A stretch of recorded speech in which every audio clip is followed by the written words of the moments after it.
Bienvenue à tous et aujourd'hui nous allons parler des solutions pour la Guinée et c'est de la part des Guinéens vivant aux États-Unis. Nous avons ici Saliou Barry qui est Guinéen. Bonsoir. Bonsoir Monsieur Barry. Et nous avons Monsieur Sanou Baldé qui est aussi Guinéen vivant aux États-Unis. Bonsoir Monsieur Diallo, bonsoir Monsieur Barry.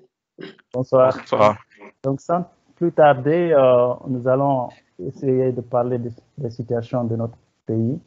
Rapidement, si vous me le permettez, je vais juste partager mon écran et montrer un peu la presse, situation de la presse en Guinée. Là, j'avais fait une petite vidéo sur ma chaîne où je donnais un peu ma pensée sur la Guinée. Et là, je voulais juste faire un grand salut à notre presse guinéenne, Espace TV, notamment les grandes gueules qui font un travail exceptionnel. Vous voyez ici, les consultations se poursuivent en Guinée là-bas. Vous avez ici la FNDC. Du côté de Guinée News, donc, et aussi tout le monde parle de la situation en Guinée, chacun donne ses solutions. Voilà, c'est juste un petit salut à notre presse guinéenne qui font un travail considérable sur le terrain. Donc, sans plus tarder, je vais donner la parole à M. Barry et vous pouvez vous présenter et donner votre message sur qu'est-ce que vous pensez de la situation actuelle au pays. Ok, merci M. Diallo. Moi, c'est Barry Mohamed Saliou, résident à New Jersey, ressortissant guinéen résident dans le New Jersey. Et je suis ici, ça fait à peu près 10 ans depuis que je suis aux États-Unis. Et la situation chez nous, elle est préoccupante. Ouais. On sait que depuis que M. Alpha Condé est venu au pouvoir, on avait de l'espoir. On disait que c'est un intellectuel qui venait à la tête du pays, mais après ces 10 ans au pouvoir, je peux dire que ça a été une catastrophe. Ouais. Il y a eu surtout le troisième mandat. Effectivement, c'est ce qui a tout mis dans l'eau. Ouais. Au fait, moi, je ne suis pas d'accord avec ceux qui disent que la transition de 2010 a échoué parce que si Alpha Condé qui était venu au pouvoir, s'il avait accepté d'appliquer les accords de Ouaga, on ne serait pas là, il n'allait pas se présenter pour un troisième mandat. Pour moi, c'est Alpha Condé qui a été la catastrophe et non la transition. Donc, pour les nouvelles autorités, pour ceux qui ont pris le pouvoir tout récemment là, je leur demande d'inclure tout le monde, comme ils l'ont dit, pendant leur prise de pouvoir, mais aussi de faire attention, parce que inclure tout le monde, ça ne veut pas dire qu'il ne faut pas aussi penser à la justice, à, comment dirais-je, ceux qui ont commis des fautes graves, ceux qui ont dilapidé les ressources du pays, il ne faut pas parler d'inclusion et essayer de les ramener aussi. Donc, en disant qu'on est en train de faire une inclusion, il faut penser à l'inclusion, mais aussi en essayant d'éviter de commettre les erreurs de ramener certaines personnes, certains individus à la tête du pays, parce que sinon, ils vont perpétrer le même système. En fait, l'objectif, c'est d'essayer de passer du système qu'on avait à un nouveau système pour pouvoir évoluer et avancer. Je ne vais pas monopoliser la parole. Tout à fait. Juste, oui, rapidement pour un follow-up. Donc, il y a le colonel Doumbia qui parle, il dit que la justice sera la boussole qui guidera ses actions. Il parle qu'il ne faut pas qu'il y ait la chasse aux sorcières. Ils ont parlé de beaucoup de choses. Oui. Mais vous pensez qu'il faut quand même qu'on ait une cour de justice qui va juger de certaines actions pour éviter que ça se répète au futur et qu'on parte d'une nouvelle page, c'est ça? Effectivement, sans la justice, on ne peut rien faire. Pour rappeler ce que l'ancien président américain disait, Obama, en Afrique, on n'a pas besoin d'hommes forts, mais on a besoin d'institutions fortes. Donc, ces institutions fortes-là, elles seront mises en place, mais c'est en se basant sur la justice, you know. Donc, il faut que la justice fasse son travail. On a vu récemment les magistrats, qui sont venus rencontrer le colonel, ils ont fait un mea culpa. Bon, ça a été, franchement, pour moi, c'était une sortie ratée pour eux, parce que ils ont prouvé à la face du monde que c'était eux le problème de la Guinée, ou bien les problèmes de la Guinée. Donc, à partir de maintenant, je pense qu'on doit essayer d'aller de l'avant et essayer de corriger cette justice. Donc, je ne vais pas monopoliser la parole, on va passer à... On va passer à M. Sanou Baldé. Donc, vous avez la parole. Allez, bonjour à tous. Donc, moi, c'est Mamadou Sanou Baldé, résident à Philadelphie. Je suis ici depuis 5 ans maintenant. Écoutez, donc, sur cette situation en Guinée, nous avons tous observé le dimanche 5 septembre dernier ce qui s'est passé en Guinée. J'avoue que moi, je viens de la Guinée il n'y a pas un mois d'abord. Lorsqu'on m'a annoncé ça, j'étais un peu pessimiste. Pour le début, je pensais que l'armée régulière allait riposter et que, bon, malheureusement, ça ne s'est pas, heureusement, disons que ça ne s'est pas passé comme ça et que tout est rentré dans l'ordre assez rapidement. Écoutez, c'est dommage qu'on en soit arrivé là, mais bon, je pense que, parce que de toute évidence, il n'y avait pas d'autre issue. L'issue que Alpha Condé avait prise en s'octroyant ce troisième mandat, c'était inévitable qu'on allait en arriver là, tôt ou tard. Et merci donc au colonel Doumbouya d'avoir précipité ça, parce que ça nous fait gagner du temps. Parce que si naturellement on laissait Alpha Condé mourir au pouvoir, on allait encore revenir à la même transition.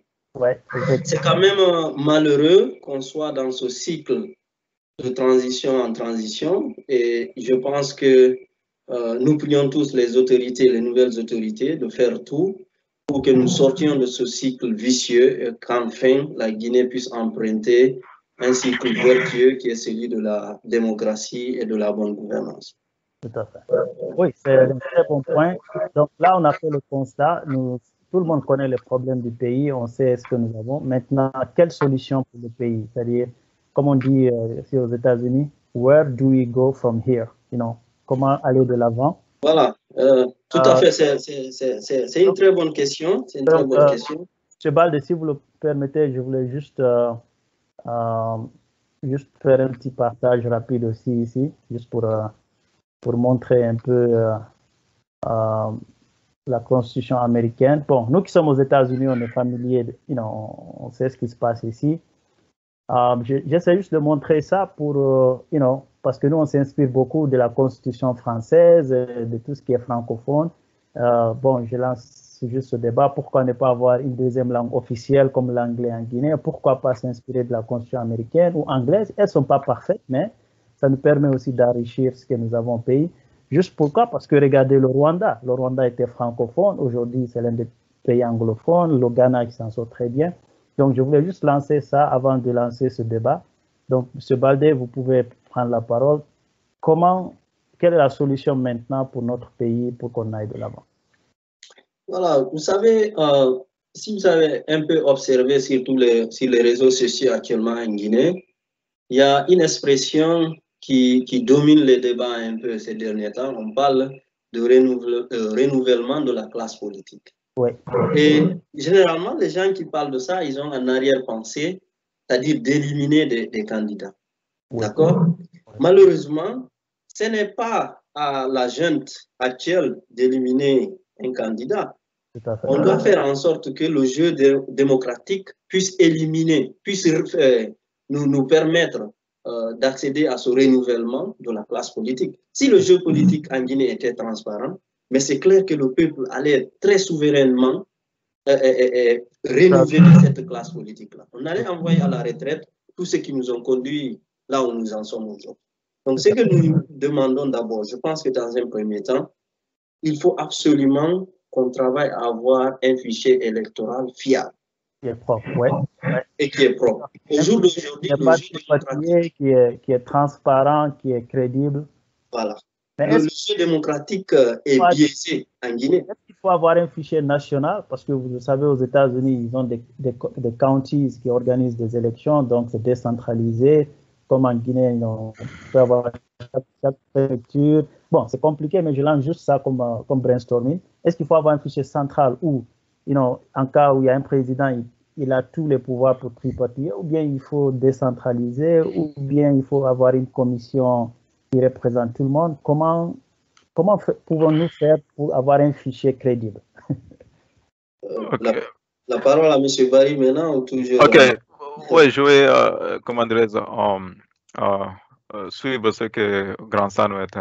Balde était en train de dire sur le fichier. Bon, pour parler de fichier, un fichier comparatif à celui des Américains, pour l'instant, moi, je pense que c'est pas quelque chose qui est faisable. On peut rester avec le système qu'on avait, c'est-à-dire un fichier central, parce que, je pense que la transition, ça doit pas prendre, s'éterniser. Voilà, il faut pas qu'il s'éternise au pouvoir. Je ne veux pas tout reconstruire qui va prendre tellement de temps.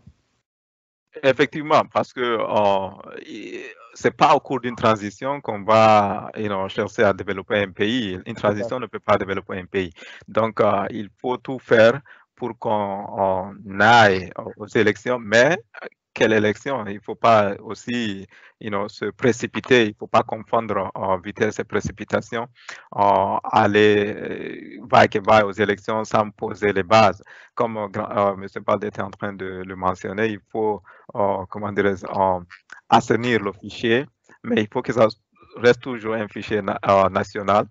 Donc, et après cela, donc, après il faut faire en sorte que tous les partis politiques aient des représentants sur la table. Comment on s'assure que ce fichier-là, parce qu'on a vu en 2010, comment on s'assure que ce fichier il est propre, c'est-à-dire que tout le monde a confiance à ça. Il y a beaucoup de gens au pays peut-être qui sont pas enrôlés, ils n'ont pas les cartes électorales, peut-être d'autres n'ont pas fait leur carte d'identité. Tout ça, ça peut prendre du temps pour. Comment, Monsieur Balde? Oui, vous savez, il suffit juste que il n'y a pas de formule magique pour ça, mais il suffit juste que l'administration en fait fasse son boulot, en fait, comme sans influence politique. Et aujourd'hui, je suis désolé de le rappeler, mais on a tous vu une vidéo du président Alpha Condé qui a circulé en ce temps-là, où il était, je pense, allé à Sigiri. Il était en train de prôner les gens de recenser, de faire du recensement, que si on fait du bon recensement, Sigiri peut avoir plus d'électeurs que Ratoma et Matoto réunis.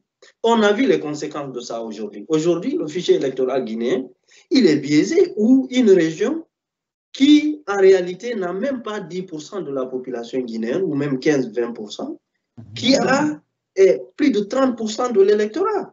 C'est un point aberrant. Il faut faire en sorte que l'administration joue son rôle, en fait. Quand on dit recensement, celui qui n'a pas 18 ans, on ne le recense pas. D'accord? Mais ce n'est pas ce qui s'est passé pendant les élections passées là. Donc, il faut déjà que la CENI et ses démembrements jouent son rôle comme ça se doit, que l'administration aussi s'implique. Et je rejoins M. Barry là où il dit que ce n'est pas faisable au jour d'aujourd'hui de décentraliser à l'américaine où chaque county ou chaque État a son propre fichier électoral. Ce n'est pas faisable en Guinée au jour d'aujourd'hui. Donc, c'est mieux qu'on ait un fichier national. Et maintenant, à partir de ce fichier national, décider quel sort on veut donner à notre démocratie. C'est-à-dire on n'est pas obligé d'avoir un système présidentiel comme nous l'avons aujourd'hui. Et moi, personnellement, je suis de ceux qui pensent qu'un système parlementaire en Guinée va beaucoup relativiser les rivalités politiques. D'accord? Parce que le système parlementaire, nécessairement, il conduit à des alliances pour gouverner, à une sorte de partage de pouvoir, où on a un premier ministre qui gouverne en fonction des partis qui s'allient à lui pour gouverner. Ça permet un partage du pouvoir avec pas trop de focus sur des rivalités comme nous le connaissons aujourd'hui. Donc, je ne sais pas si les politiques vont l'accepter, mais je pense que c'est une démarche qui va être bénéficiaire à la Guinée à long terme. Tout à fait. Tout ça mentionné dans la nouvelle constitution. Je parle juste s'inspirer des États-Unis parce que nous tous, on est là et qu'on connaît. Moi, personnellement, je connais mieux. J'ai eu le temps de mieux étudier la constitution américaine plus que les autres. Bon, maintenant, parlant de la constitution, par exemple, américaine, et ils ont pris, moi, je fais une recherche là-dessus, ils ont pris 2 ans pour leur constitution. Ils ont, en 1787, ils ont adopté la constitution et en 1789, ils se sont assurés que tous les États ont approuvé leur constitution, c'est-à-dire ils sont allés État par État. Et nous, bon, on veut aller bien sûr vite dans les élections. Comment pouvons-nous avoir cet équilibre pour que la population guinéenne puisse s'impliquer dans cette constitution, les villages, les sous-préfectures, les préfectures, et en même temps aller vite pour mettre en place un gouvernement démocratique au pays? Monsieur Bayadi? Oui, je pense que c'est faisable tout ce que tu viens de dire, c'est-à-dire vulgariser la Constitution, mais en donnant peut-être une durée de transition de 2 ans, par exemple, ou bien 18 mois, tout est faisable, mais il faut qu'on commence maintenant, parce qu'on peut faire les choses parallèlement.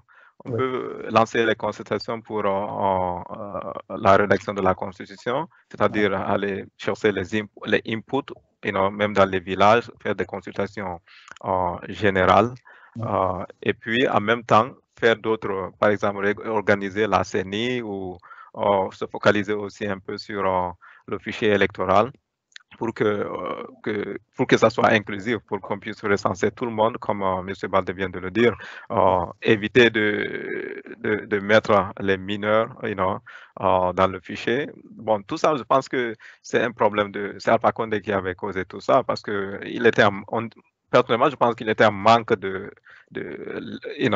légitimité ou de popularité, donc il fallait chercher cueillir les gens par-ci, par-là et essayer de se camponner au pouvoir. Donc, on peut le faire, mais moi, je crains qu'on donne trop de temps à la junte pour dire qu'il faut. Il y a certains qui parlent de 5 ans, de minimum 3 ans, maximum 5 ans. Parce qu'on a vu, par exemple, si on se rappelle un peu du passé de la transition du général Lansana Conté, je pense qu'il avait fait pendant, si je ne me trompe pas, 8 ans ou 11 ans peut-être avant de faire les premières élections. Donc, ce n'est pas la durée de la transition qui est vraiment importante. Tu peux faire une longue transition et puis n'aboutir à rien. Tu peux faire une courte transition, on a vu celle de 2010 et aussi tomber dans des problèmes. Mais comme je l'avais rappelé précédemment, pour moi, la transition de 2010 avait réussi, mais c'est M. Alpha Condé qui a échoué. C'est lui qui a été une catastrophe. Mais le problème chez nous, quand tu parles, on ne regarde pas ce que tu dis, on n'écoute pas ce que tu dis, on cherche à savoir qui est en train de parler, quel est son patron. On regarde ton last name, ton nom, au lieu de le fond, le contenu. Comme Martin Luther King a dit, qui rêve d'un pays où on ne juge pas les gens par la couleur de leur peau, mais par le contenu de leur caractère, c'est-à-dire les compétences que tu dis. Monsieur Balde, je voulais rebondir sur le système parlementaire parce que je prends toujours référence aux États-Unis, je m'excuse, mais si on prend le côté décentralisation, on a les states, par exemple, Philadelphia, New Jersey, New York, Nevada, là où je suis. Moi, j'ai du mal à comprendre, par exemple, si tu es à la baie, le gouverneur c'est-à-dire le pouvoir exécutif a tellement de pouvoir, le gouverneur de la baie, il y a le président qui est assis à Conakry, il le nomme à la baie. Le préfet, il est nommé. Le sous-préfet, il est nommé. C'est des gens qui ne connaissent rien de, par exemple, l'élément où je viens, ou qui connaissent rien du terrain de la baie. Ils sont juste nommés là, parachutés, et ils ont accès aux forces de défense et de sécurité. Ils imposent une tyrannie au peuple.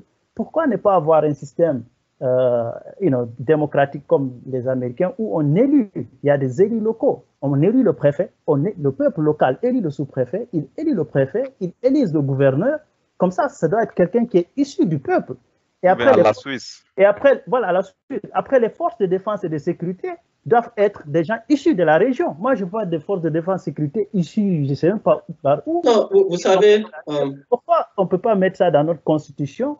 ça permet aussi de partager le pouvoir, comme vous le dites, de manière parlementaire, mais c'est des gens, par exemple, il y avait une manifestation à la baie où ils sont sortis tirer ou tuer les gens, mais si c'était quelqu'un qui est issu localement, si c'est un gouverneur élu localement, il est avec ses propres frères et sœurs, il ne va pas aller détruire le bien des autres. La même chose peut se dire à Zéro-Corée, à Kankan, des gens élus locaux qui sont issus de Kankan. Qu'est-ce que, M. Baldo? Oui, tout à fait. Vous savez, malheureusement, nous, nos systèmes actuels, on a copié la France pour une bonne partie des choses. On est dans un système, on va du top-down. Yep. Même notre décentralisation, c'est comme ça qu'elle est faite. D'accord? On a les régions, comme vous le dites, les gouverneurs, ils sont nommés par le président. Vous avez les préfets qui sont nommés. Les seuls élus locaux que nous avons, ce sont les maires et autres. Et malheureusement, tel que les ressources sont partagées, ça ne permet pas à ces maires-là d'avoir un pouvoir assez solide. Je pense que la décentralisation, c'est une très bonne idée. Si vous remarquez le système américain, comment il est fait aujourd'hui? Comment il est fait? Vous avez une constitution qui gère tout le pays. Ensuite, chaque État a sa constitution. Tout à fait. Chaque État a sa propre constitution. Dans leur propre système, cours de justice, comme vous avez dit, et en même temps. Et ça va jusque dans les counties. Jusque dans le Congressional District, jusque dans les plus petites divisions. Mais en même temps, c'est pas pour vous couper, je vais donner la parole, c'est que ça montre que l'État est présent. Moi, quand je suis dans mon village, c'est les villageois qui jugent leurs problèmes. L'État est absent. S'il n'y a pas de décentralisation, l'État n'est pas là. Tout à fait. Tout à fait. Donc, je disais tantôt que c'est la démocratie à la base. Je pense qu'on devrait aller du down vers le top maintenant. Aller de la base pour construire un truc solide, ou comme vous le dites. Et c'est comme ça que le jeu démocratique peut se renforcer.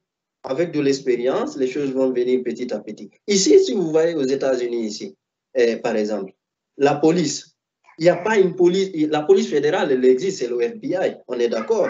Mais à part celle-ci, chaque localité, chaque township a sa propre police. Ce qui font qu'ils ont plus de 18 000 différentes polices aux États-Unis ici.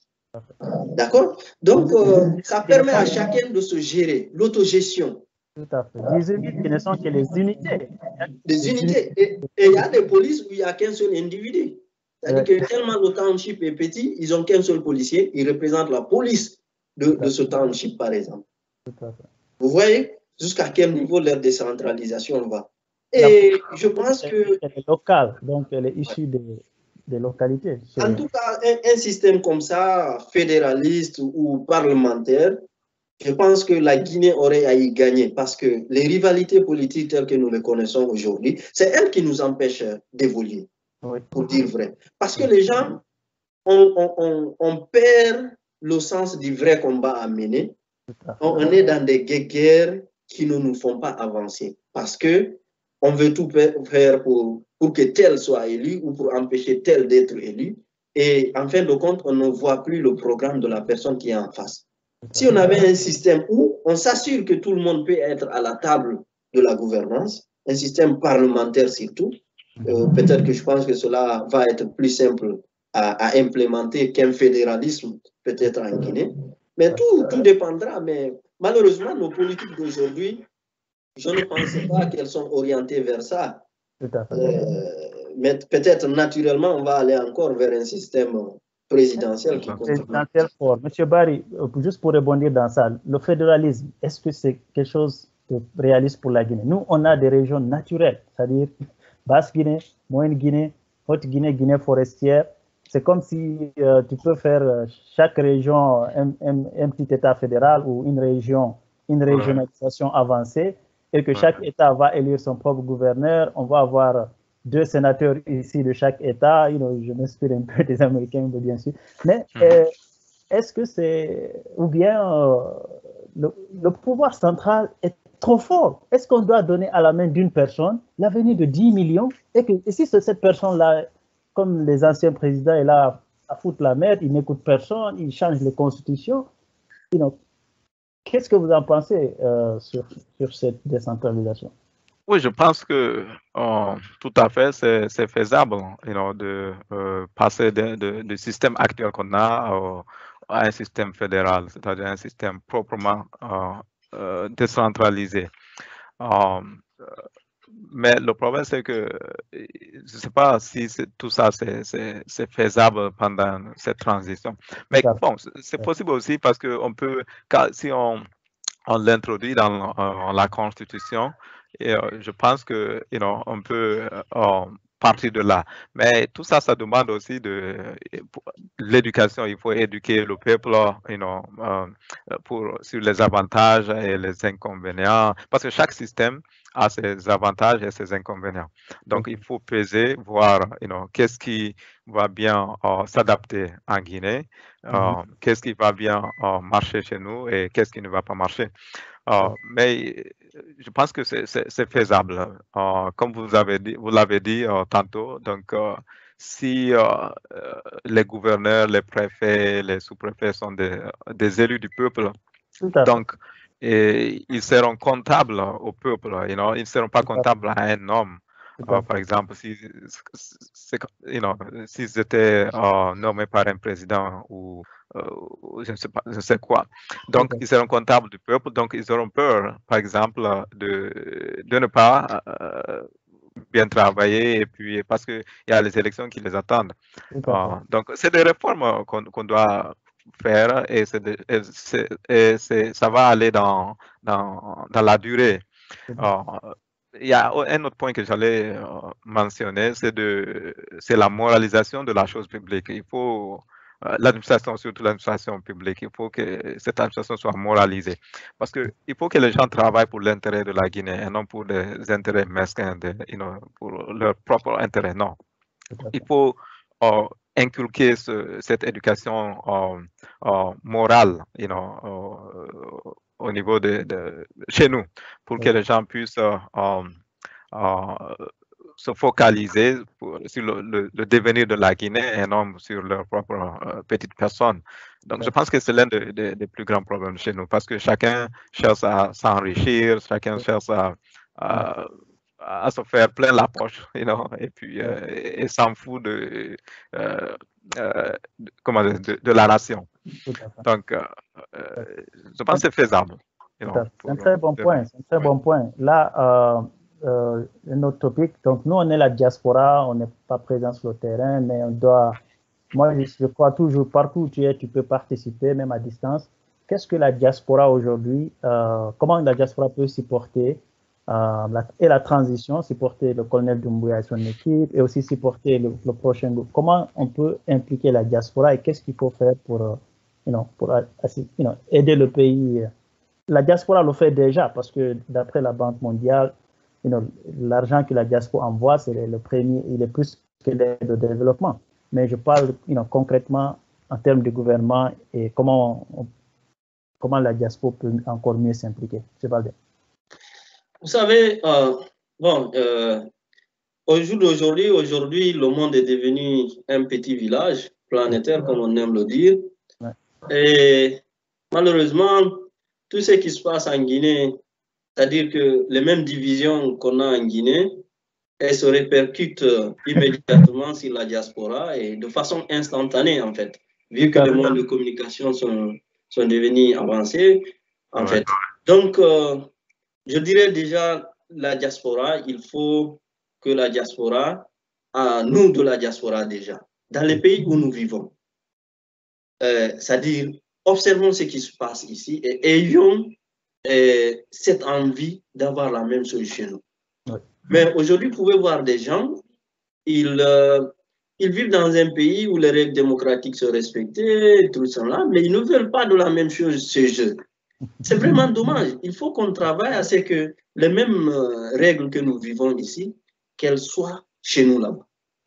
D'accord? Et la diaspora, on devrait jouer un rôle très prépondérant dans cette transition. D'accord? Déjà, un rôle de guide, parce que la diaspora aujourd'hui, elle est remplie de personnalités à des postes vraiment respectables partout dans le monde. Et nous pouvons apporter notre expertise dans ce sens-là pour aider la junte à canaliser cette transition et aussi financièrement à accompagner la junte. D'accord? Donc, ce sont des rôles que la diaspora doit jouer, des rôles de... on s'inspire de ce que nous vivons ailleurs et avoir un peu l'envie de développer la même chose chez nous. On a tous étudié l'histoire du Japon. D'accord? On a vu comment le Japon s'est développé et se développe. Parce que les gens, ils ont allé puiser des connaissances ailleurs pour venir implémenter les mêmes choses chez eux. Pourquoi nous, on ne peut pas faire la même chose? Donc, vraiment, c'est à nous de travailler dans ce sens-là déjà et à nous unir en tant que diaspora pour ne pas nous laisser infester par ce qui se passe là-bas. Sinon, qui va aller soigner ça, ce qui se passe chez nous, sur le terrain? Voilà. Donc, voilà. Très bon point, M. Barry. Si je prends juste un petit calcul simple mathématique, tu prends 1 million de Guinéens vivant à l'étranger. Moi, je donne juste un exemple. On sait plus, c'est plus ou moins. Tu prends 1 million, chacun donne $100, c'est 100 millions de dollars. Ça montre, juste pour illustrer cette puissance financière, si elle est canalisée, organisée sous un fonds de la diaspora, sous une union, cette force que les Guinéens de l'étranger ont pour décoller le pays. M. Barry. Oui, tout à fait. Mais sur ce point, le problème, c'est pas la collecte ou c'est pas la collecte de l'argent, mais c'est la confiance, c'est ça qui va causer le problème. Sinon, c'était quelque chose qui est faisable, mais parce qu'il y a un manque de confiance, de trust, chez nous. Donc, c'est ce qui va rendre les choses un peu plus difficiles pour, comment dirais-je, faire, rassembler les gens et faire ce genre de collecte. Mais je pense que M. Balde a touché presque les points sur, ce que la diaspora peut faire chez nous. Hein. On est en train de faire beaucoup, surtout parce que même financièrement, toi aussi tu avais parlé de ça, on apporte beaucoup. C'est vrai que le problème, c'est que c'est pas canalisé. Donc, on ne peut pas savoir réellement combien la diaspora apporte au pays. Mais ce qui est sûr, on est en train de faire beaucoup de choses, surtout sur le plan financier. Mais c'est difficile quand même qu'on s'unisse parce que, comme M. Balde l'a mentionné, les divisions qui s'opèrent au pays nous affectent ici. Donc, ça se répercute ici. Donc, si on arrive un jour à s'unir, je pense que ça sera plus bénéfique pour notre pays que ce que nous sommes en train de faire actuellement. Quoi. Tout à fait. Oui, c'est un très bon point. Effectivement, l'unité, vous avez parlé, M. Barry, du sens de service, l'esprit de service. Il faut aller pour servir le pays sans oublier cet esprit individualiste où chacun veut se servir au lieu de servir. Donc, le mot de la fin, on va essayer de conclure. Il y a tellement de choses à dire sur la Guinée. Peut-être qu'on fera un autre débat pour encore voir comment ça évolue, faire un follow-up, voir comment ça évolue au pays. Donc, le mot de la fin, on veut que les Guinéens s'unissent, l'unité nationale, qu'on oublie, qu'on arrête de stigmatiser les ethnies, qu'on arrête de dire celui-là il est Diallo, celui-là il est Ba, il est Condé. C'est sur ce patriotisme. Donc, M. Balde, je vous passe la parole pour... voilà. Donc, nous suivons tous avec intérêt ce qui se passe en Guinée et nous espérons tous que c'est une nouvelle page qui s'ouvre pour la Guinée, une phase où, enfin, on va arrêter de rater les occasions, de se lancer dans le vrai combat qui est un combat à la Guinée. Comme j'aime toujours le dire, la Guinée, en fait, c'est une fraction irréductible.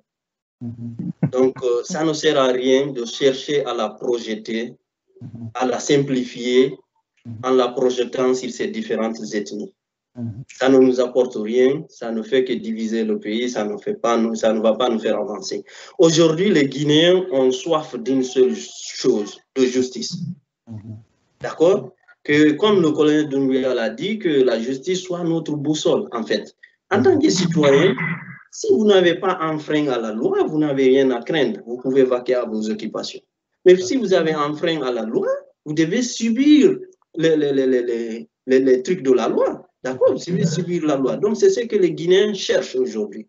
Donc, évitons de simplifier la fraction Guinée. Elle est irréductible.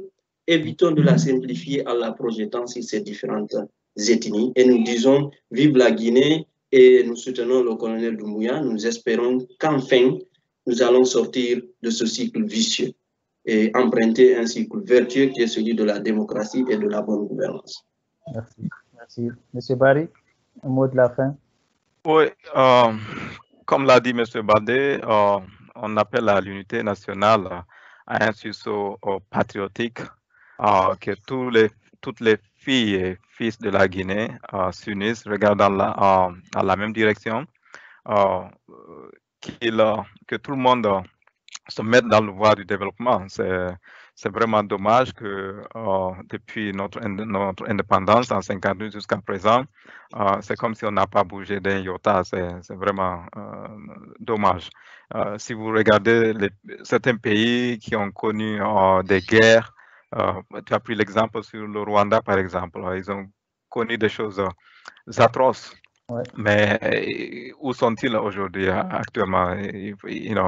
Donc, nous aussi, on doit essayer de mettre l'intérêt national devant et non l'intérêt personnel. Que chacun y travaille, que chacun se demande qu'est-ce que je peux faire pour ma nation et non ce que la nation peut faire pour toi. Donc, si on a cet esprit-là, je pense qu'on pourra faire beaucoup de choses. C'est un beau pays, c'est un pays qui est très riche, donc avec une volonté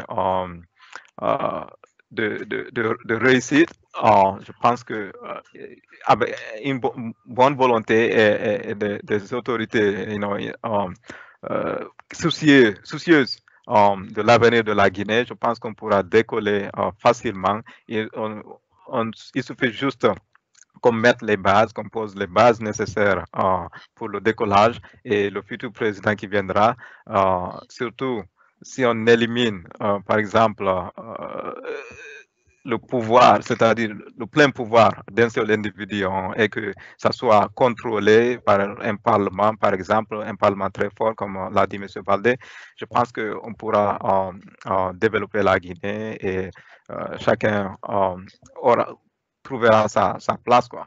Donc, je remercie tout le monde pour tout ce débat, et j'espère qu'on aura l'occasion d'en discuter plus pour apporter des solutions et faire des propositions pour le bien-être des Guinéens et des Guinéennes. Merci.